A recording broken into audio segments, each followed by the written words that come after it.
Hi, everybody. Welcome to part 5 of the Recollection series, where we celebrate and honor Jewish bravery, service to the community, achievement, and anything else of both past and present.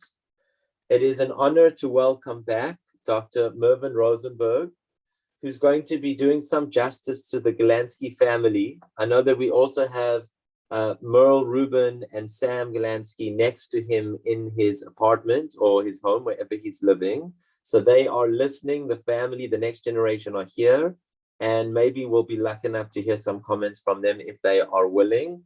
There might be some others as well from the crowd. Some people have already wrote to me saying that they knew this family well.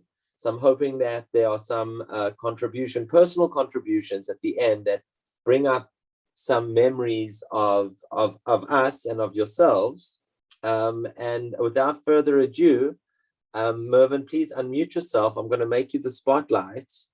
And I think this will work as Mervyn is going to speak first, and then we'll go into any comments or questions or memories, etc., etc. So I just want to make sure that, Mervyn, you are spotlighted, and go ahead when you're ready. Just unmute yourself, Mervyn. Just unmute yourself. Sorry. Just unmute yourself, Mervyn. Okay, start again. Go for it.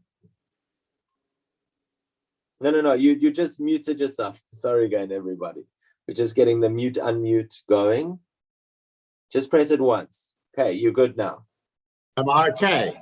Now we can hear you. Excellent. Okay, I'm going to speak about the Galansky family and Spotty. Okay. Spotty was the most important member of the family. So let's talk about Spotty first. Spotty was probably the best known dog in Muizenberg, as important somehow as Nuisance, the dog that was enlisted in the Royal Navy during the Second World War. Everyone in Muizenberg loved Spotty. He was everywhere. He loved the snake pit. He knew exactly where good Jewish food was. He was very well accustomed to good Jewish food.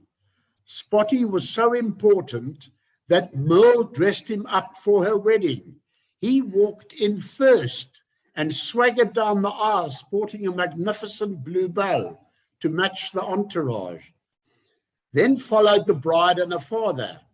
If I were to hazard a guess, I would definitely say he was the pride and joy of the bride. I mentioned this as a demonstration of Merle's beautiful and special nature. This is a photo of Spotty. Apart from Spotty, my talk today is special reference to the contribution by the Galansky family to the Cape Town Jewish community. The Galanskys... The Galansky... Yeah. Can you hear me? We can hear you. The Galanskys, I've known them for 74 years. I feel so privileged to have grown up with them in Muizenberg, in the Muizenberg Jewish community. It is an honor to call them my true friends. Let's start at the top. Benny. Let me tell you what a wonderful, dedicated husband, father, and human being. So humble, so kind, so spiritual. He loved shul. Being a Jew was central to his being, and he took his religion very seriously. He was an authority on Jewish choral music and was the choir master at Muizenberg Shul. I was one of the mischievous kids that he had to put up with. I sang in the choir. He once gave me a solo to shut me up. Vayoy Meru, Vayoy Meru, Hinayoy Magin. Then he took the part of the chazan for a number of years and conducted the services in Muizenberg on the Yom Tovim. When it was the high festivals, he conducted services at Maitland, Paarl, Sea Point. Benny was bestowed the honor of becoming a life member of the Muizenberg Hebrew congregation for his services to the community. He was associated with the Musenberg congregation and related affairs for over 40 years. Then he held executive positions as treasurer and director of funerals for the Musenberg Cemetery. He also helped the family country communities in Calvinia and Springbok. And I know that on occasions he was flown up the West Coast by aeroplane to go and do services. He was humble and kind and was always available to lend a helping hand. He was a fine example to his children who continued his legacy and hard work. His wife, Anne did an incredible amount of work for the Jewish charities. She came from a Lithuanian Becker family that owned the only hotel between Cape Town and Paarl. It was the Boston Hotel. She finally opened the Ashkelon Hotel. And I think I'm correct in saying that it was the last kosher hotel in Musenberg. Anne was a warm, friendly, smiling, wonderful Yiddish mama. She always had her children's best interests at heart. And although times were difficult, her home was filled with love and goodwill, always helping others to put food on their tables. Anne was always ready to make a plan, to make others comfortable and happy. I have a wonderful example of Anne making a plan. I have a photo of us all in sub A. This is the photo here. And if you have a look over here, you'll see that Merle is not wearing a school uniform. They couldn't afford to buy her a school uniform. So Anne compromised and took a skirt and put like bows round it on the top. She ran a hotel like she ran her life, with love, dedication, and warmth. She worked very hard, but like the whole of Musenberg, the 3 to 4 month season was not enough to sustain the business. She was well known for her kosher cooking, and the visitors from all over South Africa filled the hotel dining room during the season, as well as on Pesach. In the later years, when Anne took ill, Merle and her husband, Sam Rubin, took her into their home and cared for her until she passed away. So much love, so much goodwill. Ivan was the eldest brother. Ivan was very involved in his very successful career as a pharmacist. He was a wonderful son and brother and was always there for his family. We now come to the twins, Merle and Sam. Benny and Anne took great pride in their little family, and they encouraged them and taught them to be hardworking, dedicated, honorable, and benevolent. Giving to the Jewish community is central to their lives. It takes little introduction to know who Sam Galansky and Merle Rubin are. As much as you think you know them, there is so much more, it's quite incredible. Merle and Sam both do tahara. Merle prepares the woman and Sam prepares the men for burial, behind the scenes. No fuss, no talk, they just do it. COVID took its toll on the community, but that didn't stop the twins. They were always there. They are both enormously dedicated to the well-being of less fortunate Jews. I'm going to talk about Sam now. Sam, as head of the Chevra, is a phone call away. Always available, always doing the unthinkable. He steps in to make sure that the process of the funeral is efficiently and sensitively arranged. The bereaving family are not aware of the enormous amount of work he puts in. He just allows them to peacefully mourn and sit shiva. The Jewish community have no idea how Sam does it, how he so quietly and unassumingly gets it all together. He never talks about it, and we will never know. He makes sure that it is all done. He prepares for burial and ensures that they are properly taken care of. Sam just does it. Sam spends many hours at the cemetery. By now you realize that getting Sam to talk about himself is like pulling teeth, but I'm a dentist, although retired.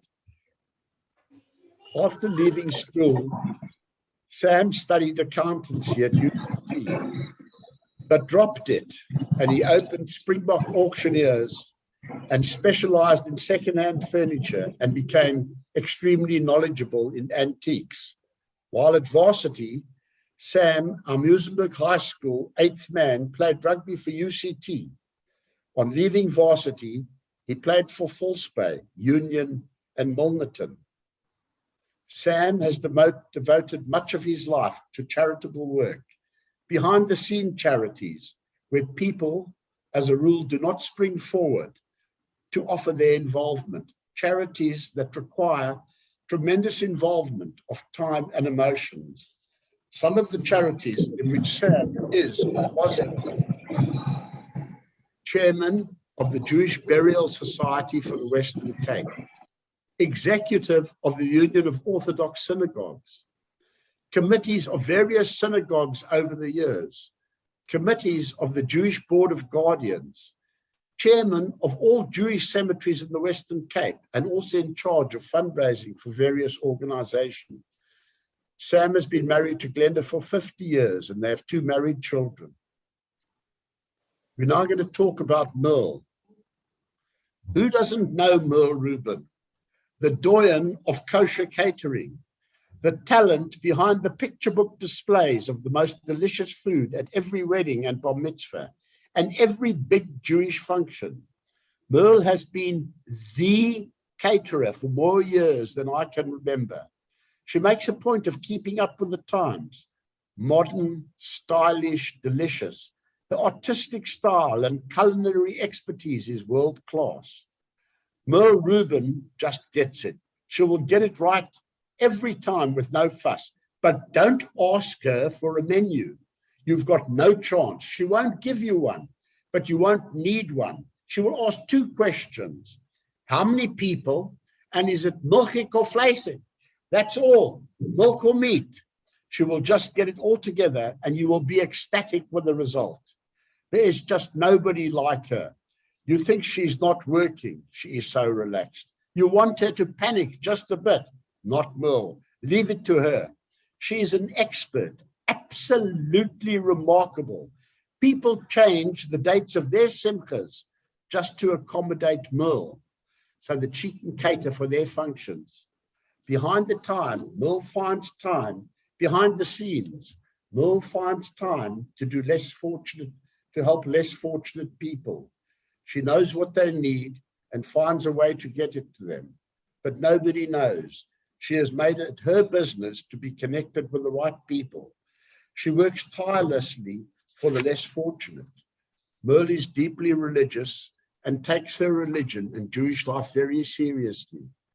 I know that what I'm telling you only scratches the surface of her benevolence. Among the many things Merle does, Merle arranges and prepares Shabbat meals for seniors and for the less fortunate. Merle has been heavily involved in the Jewish community services for over 20 years. The Jewish Food Bank. She is a member of the Marais Road Shul. She grew up with her brothers in a poor but loving home. Her deeply religious upbringing contributed to her becoming the unassuming, modest, and charitable woman that she is today. Merle has a wonderful sense of humor and is fun to be with. She is a wonderful friend to many people, some of whom are old school friends, people that we all grew up with together.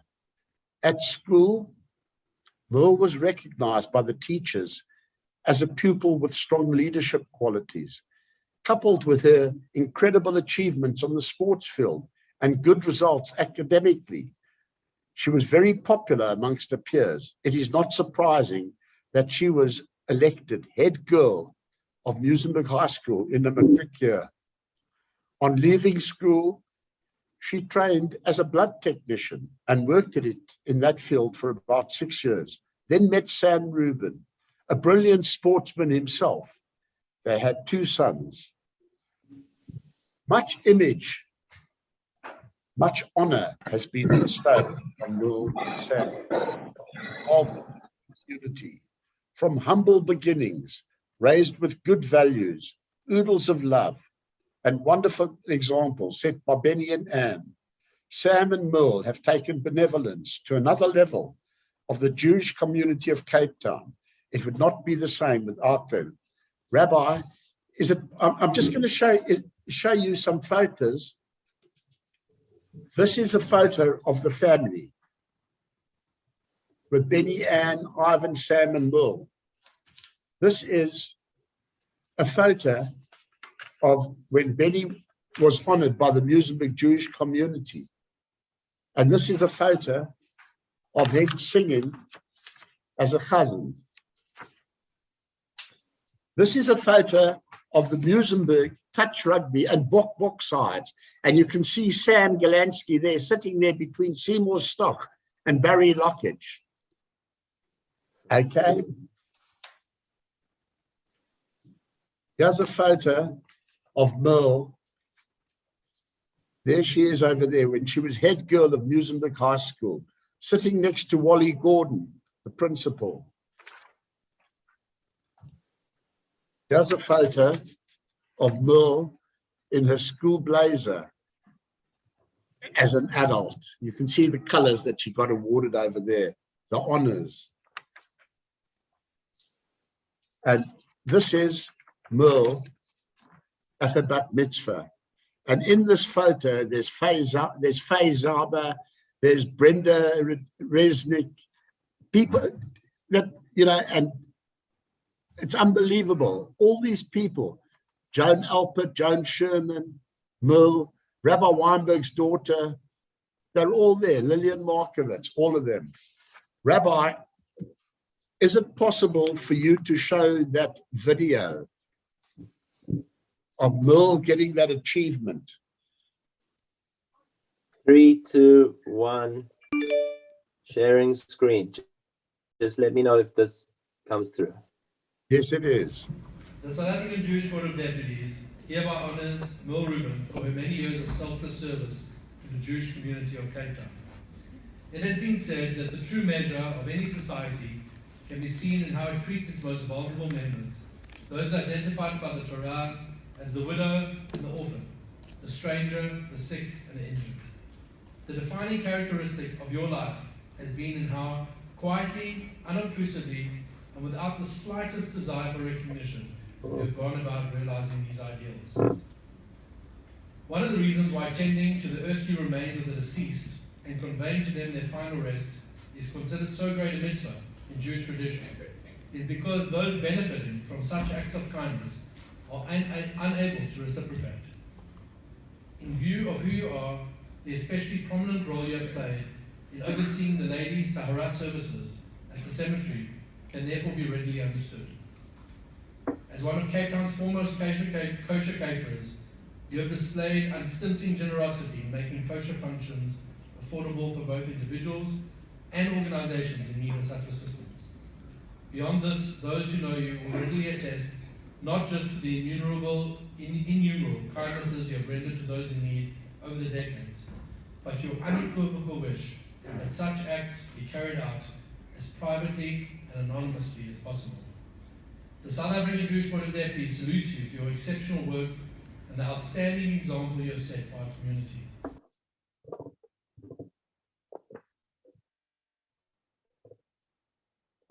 Okay, Rabbi, as I said in the beginning, it is a privilege to count these people as my friends.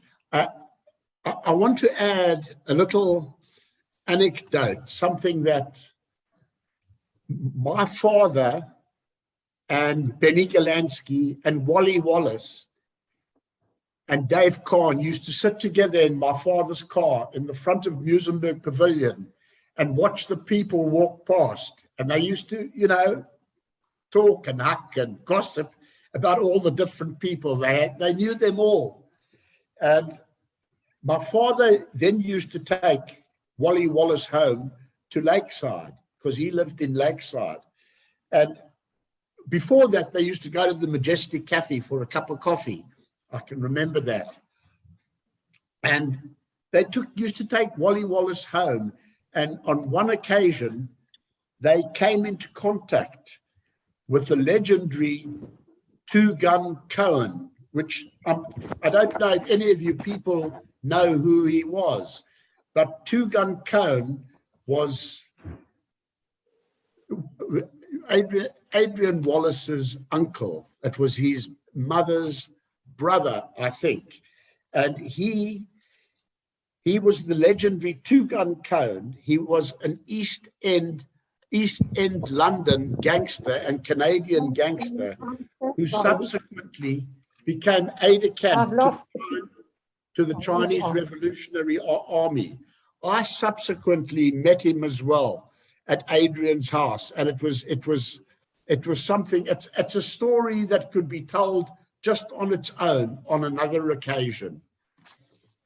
That's all I have to say. That it's really a privilege to call these people my friends.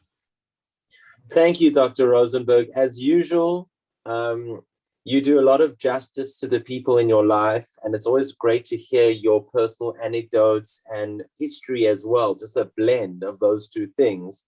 I'm now going to open it up to the crowd here. There are a lot of people. There's between 40 and 50 people here.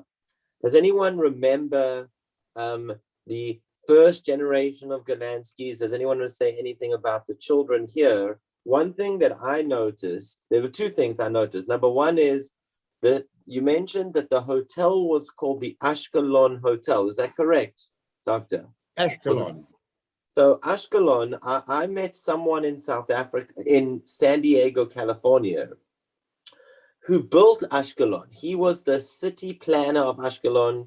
He was a South African. He headed the city of Ashkelon, and he mentioned that a lot of the names of the streets, the early names of the streets in Ashkelon, were named after little towns in South Africa. So I was wondering if there's some link why that family chose the Ashkelon name for that hotel, as well as who was Charlie at the Ashkelon Hotel? There's a question. Who was Charlie at the Ashkelon Hotel? Yes. Okay, Charlie, Anne came from the Becker family, and Charlie and Abby were two of her brothers, and that's who Charlie was, and they played a tremendous part in the Galanskys' life, helping them financially and everything in the early days. Mm-hmm. And help. It was like Merle's just said to me now, they were like fathers to the children. And they lived across the road. They lived across in the triangle. Yes, that's right. House was called Triangle, corner of Albertine and Cleveland. That's right. Yeah. So that is Gerald Seftel speaking. Gerald, Yeah. can I ask you, do you have any thoughts on the matter? I think you texted me saying that you knew the family well. Do you have any thoughts? Or When Sharon and I were first married, we lived next door to them in the Clinkers, and that was wonderful. We had a little girl. Merle was fabulous to our daughter, and she was just wonderful. And Ivan and I were at school together for 12 years at Musenberg School, and then we did pharmacy together. We were very close. And it was when we sat in the back of the class at pharmacy school, I remember Ivan saying to me, when we qualified, we'll start a business, a manufacturing business, and I've got the name for it. And I said, what, Ivan? He said, we'll call it Jigs. I say, what, Jigs? He said, Jiggs. Julian, Ivan Galansky, and Gerald Seftel. And well, it never happened. But I remained friends with Ivan, or at a distance, until he died. And he was a wonderful guy. And I agree with you, Mervyn, a wonderful, wonderful family. Thank you, Gerald. Anyone else want to put up their hand or say anything, any memory that you have of any of the Golansky family? Otherwise, I've got one or two questions for Merle and Sam, but I'm just going to open it up first. Does anyone have any questions or comments? There's quite a lot of people here. I did see someone with the Golansky name. Is that Larry? I'm not sure, Larry. Are you related or not related? Do you have any thoughts? Yeah, Larry. I'm the son, Sam's son in Israel. Okay, great. Welcome. Bruchim habayim. Quite taken back, actually, to hear all this and see everyone join. Sorry, it's been a long time. It's all good. Yeah, listen, I remember going to the Triangle to see Charlie and AB on Sundays. Absolutely hated it, but I was dragged there. And we went there, and it was, they were always sitting in the same sofa chairs, and Brett used to come over, and but every Sunday we went there to see AB and Charlie, and drive out to Musenberg. And obviously Merle and the family, we grew up very close. Friday nights, you know, there was always a massive spread, obviously, you can imagine. So much food, it was insane. And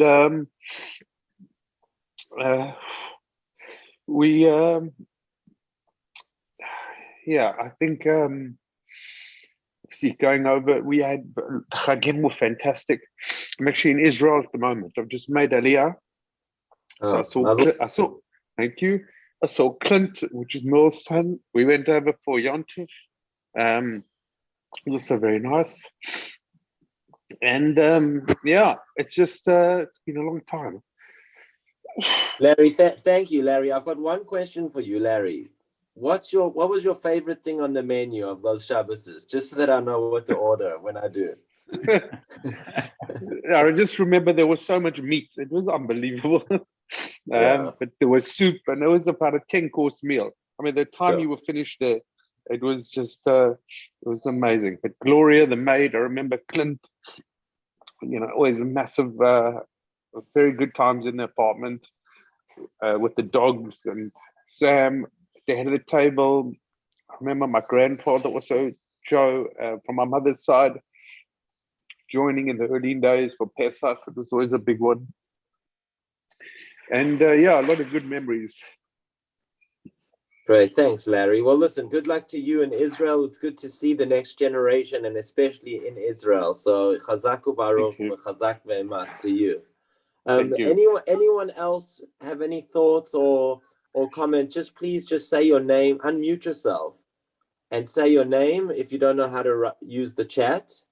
And then if not, I've just got one or two questions myself. Anyone else? Hey, before we move on.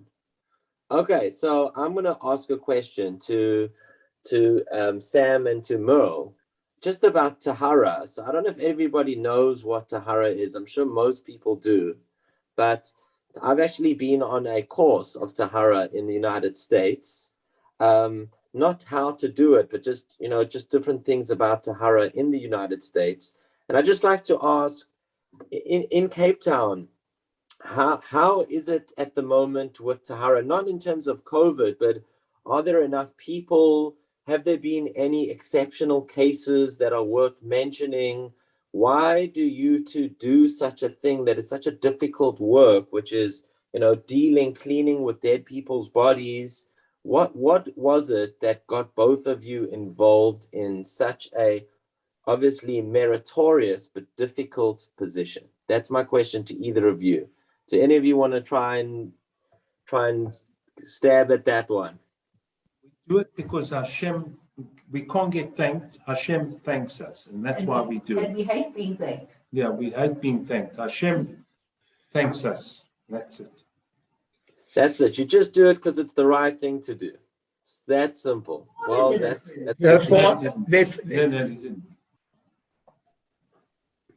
what was that, Mervyn? The father, Benny was involved as well. It was not with the bodies. But what Sam said that is the way they are. They're unbelievable. They're unbelievable. We don't talk about it, and that's how it is. That's how it's got. They're unbelievable. I'm going to tell you something else that is completely off the subject.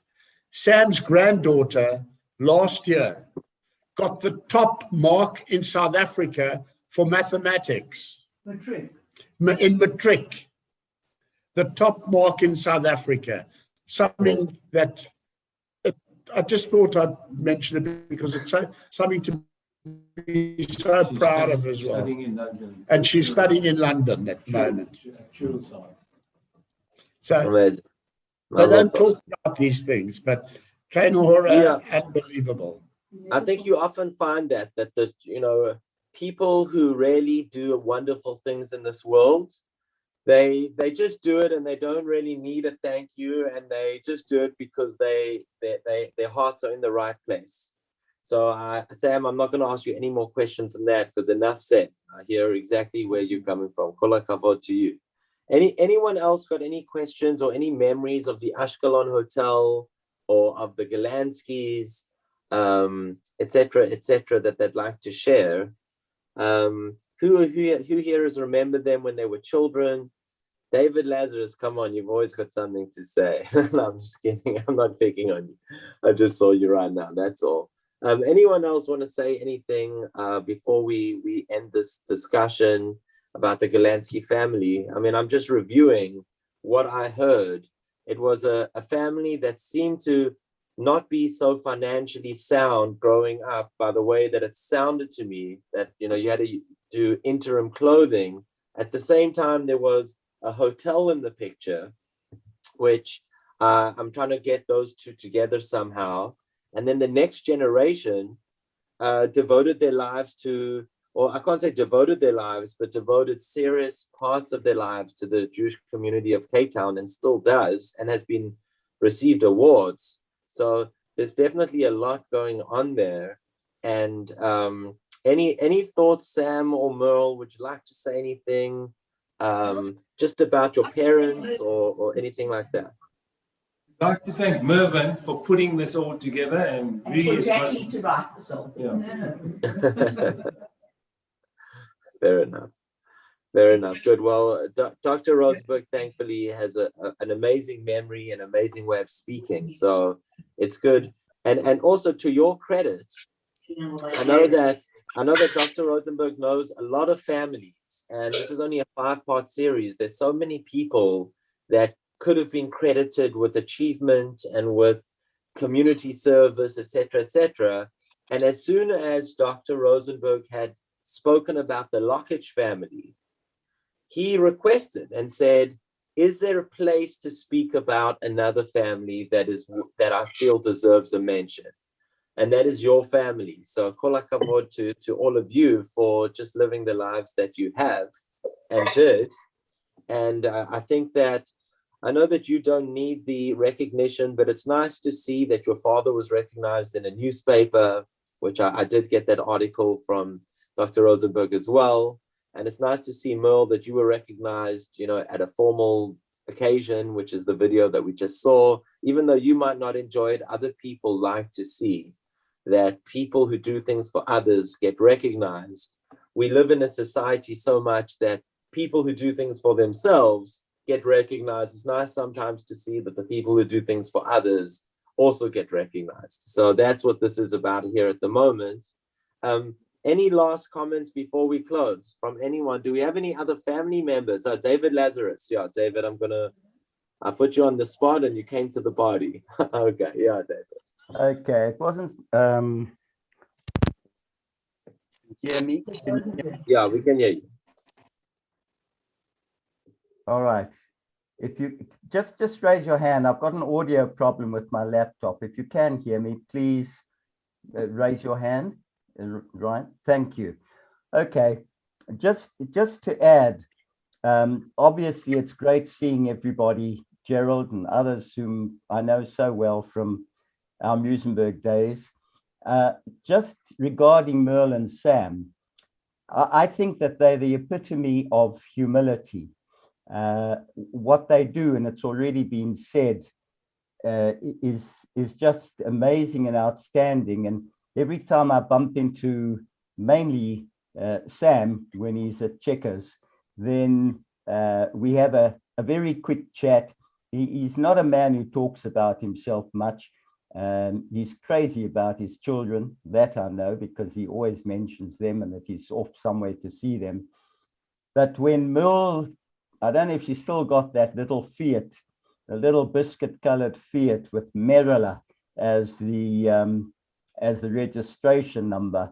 It's typical of her. It's an unassuming, unostentatious little car, and I think, to me, that's just symbolic and represents everything about my two classmates. Thanks, Ryan. Thanks, Mervyn, for a lovely presentation. Sure. Thank you, David. So I just want to mention from the chat two things, Mervyn, before we come to you. One from Sheila Zettler. We stayed at the Ashkelon Hotel for many summers. Mrs. Galansky would work till late at night. If we got back to the hotel late at night, she would make us hot chocolate before going to bed. So that is a cute, nice, delicious memory. Another one from Gerald Sefdil to everybody. Mervyn, do you remember Benny's high-pitched me on the Mika Mocha, or the Mika Mocha? So that's a question to you, Mervyn. Yes. Okay. He does. We've got Adele Savan saying they moved in for Pesach. I'm assuming that means to the hotel, the Ashkelon Hotel. So there's, people spent their Passovers at the Ashkelon. Anyone else before we close up? And then Mervyn, I want to mention closing thought. Yeah. I just want to mention one thing, that last week, both Merle and Sam were awarded the APSA Achiever Awards. Oh, wow. For their contributions. It happened last week. This is an addition. Yeah, kol hakavod. Kol hakavod. There's Kol a hakavod. on because everyone's on mute. Rivka Black, did you unmute yourself? I'm not sure if you wanted to say something. I did. I just joined in late. Can you hear me? We can hear you. Go for it, Rivka. I joined in late. I'm in Jerusalem. I'm in Bet Shemesh right now. And Okay. I have such wonderful memories of the Ashkelon Hotel and the Golansky family and Merle and Charlie. Charlie used to make me med every Pesach. I used to wait for the med that he used to make for me.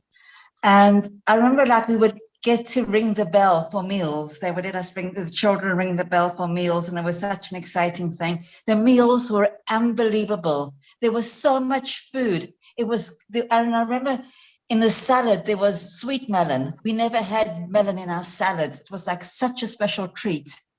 And the desserts, everything was with kol halev, the whole heart. And it was every Pesach, we used to go for Pesach sometimes because my grandparents stayed there. And they had that room on the corner. And it was just the most wonderful place to be. Wonderful, wonderful. So that's great. Thank you for tuning in from Israel, and nice to hear. Anyone else got any memories that they'd like to share before I ask Mervyn to, and maybe end off with a closing thought, if he has any? Just unmute yourself. I think some people don't know how to use the mute or the unmute. I think Joan Alpert, maybe you were mentioned earlier in the picture. I'm not sure. You don't have to talk, but I'm just recognizing the name there. Anyone else got any comments before we close? Okay, so then I think Dr. Rosenberg, please just end us off with another anecdote or something that you'd like to say to close this speech. All I'm going to say is what I've said repeatedly, that it is a privilege to count these people as my friends. That's all I want to repeat, and it really is. Thank you, Mervyn. Thank you. Well, thank you, the Galansky family, for all that you have done for Cape Town Jewry and probably beyond by now.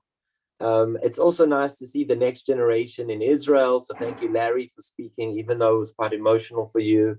And Dr. Rosenberg, of course, thank you always for wanting to speak about people who deserve to be spoken of, because as I said, there's good people out there and people enjoy hearing about that. So thank you all for being here. Thanks for whoever said any comments, and the recording will be available within a few days and will be sent via email to the Musenberg database, as well as via WhatsApp to the Musenberg database. If you're not on that, please reach out to somebody to reach to me, and then we will be able to, I'll be able to add you. Thanks, everybody. Oh, Alison, I think we've got Alison. We've got another comment. Yes. No, Alison. not a comment. I have a question. Are we going to have any more of these, please? Yeah, hopefully in 2022, we'll get back into it. In the meantime, everybody can enjoy a summer or a winter wherever you are, Alison. Winter for you, summer Winter, very nice. Yeah, everybody happy with whatever they are. Great. Thanks, everybody, for being here. Thanks, Merv. Thank you. And Thank you. Happy Chanukah. Chanukah Sameach to one and all. Keep well and safe, everyone. Cheers. Thank Cheers. Bye-bye. Lorraine, look at your phone, please. Lorraine Ziff. Yes. I just wanted. Patricia Fine is writing Mazel Tov, Merle and Sam. We all know how well you've served our community with such graciousness and humility. Fantastic. Great. Thanks. Adele Saban said they moved in for Pesach. Rivka's my sister. Okay, there we go. We heard Rivka earlier. Okay, fantastic. Cheers, everybody. What was her?